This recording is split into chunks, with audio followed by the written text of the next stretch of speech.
Gajing kai Wimbledon quarter final jong kishandra apreng Taylor Fritz Persia Eukarins.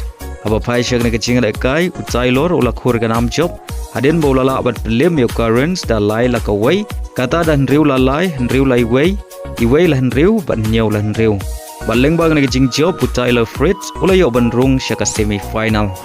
Hagawai par gajing kai apreng Cameron Norrie Persia Carlos Alcaraz. Hagan gajing kai Carlos Alcaraz ulakhur ganam job hadin bolala abat pelim sok yau Cameron Norrie dan riu la lai ban riu la lai.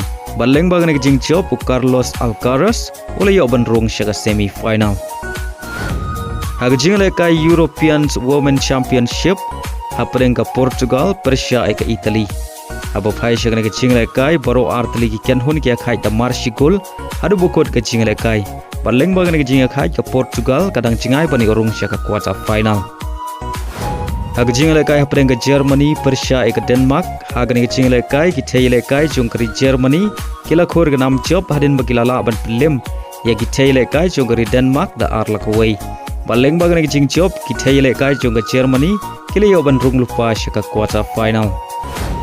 Hagajing kai apreng Sweden Persia ek Poland hagani gajing kai ki theile kai juga Sweden kila khor ganam job adin bagilala aban film suk ek theile kai juga ri Poland hadu lailanon. Ban Lyngba gajing job ka Sweden kali aban Rung lupa shaka quarter final.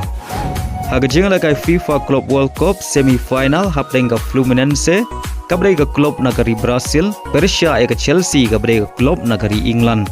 Aba pai shagane ke chingle kai ke Chelsea ka layo bat pen khijar nengkong tang ha ka minute ka bakhat phra Lyngba juo Pedro ubadei Rung kai nakari Brazil badei lamagan tam ha ka kela step da shikulanot.